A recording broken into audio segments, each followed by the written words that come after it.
السلام علیکم ورحمۃ اللہ وبرکاتہ۔ بسم اللہ الرحمن الرحیم۔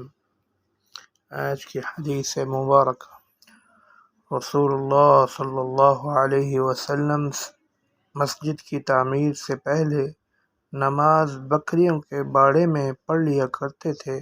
معلوم ہوا کہ بکریوں وغیرہ کے باڑے میں بوقت ضرورت نماز پڑھی جا سکتی ہے۔ صحیح بخاری، حدیث نمبر 234۔ رسول اللہ صلی اللہ علیہ وسلم سے چوہے کے بارے میں پوچھا گیا جو گھی میں گر گیا تھا۔ فرمایا، اس کو نکال دو اور اس کے آس پاس کے گھی کو نکال پھینکو اور اپنا باقی گھی استعمال کر لو۔ صحیح بخاری، حدیث نمبر 235۔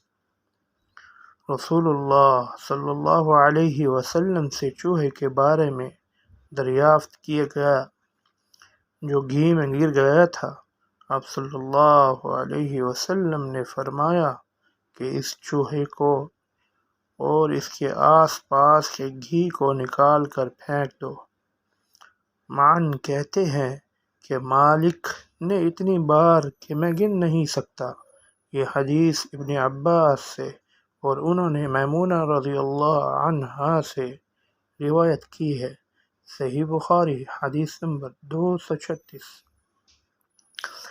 آپ صلی اللہ علیہ وسلم نے فرمایا، ہر زخم جو اللہ کی راہ میں مسلمان کو لگے وہ قیامت کے دن اسی حالت میں ہوگا جس طرح وہ لگا تھا۔ اس میں سے خون بہتا ہوگا جس کا رنگ تو خون کا سا ہوگا اور خوشبو مشک کی سی ہوگی۔ صحیح بخاری، حدیث نمبر 237۔ ہم لوگ دنیا میں پچھلے زمانے میں آئے ہیں مگر آخرت میں سب سے آگے ہوں گے۔ صحیح بخاری، حدیث نمبر 238۔ یہ بھی فرمایا کہ تم میں سے کوئی ٹھہرے ہوئے پانی میں جو جاری نہ ہو پیشاب نہ کرے، پھر اسی میں غسل کرنے لگے۔ صحیح بخاری، حدیث نمبر 239۔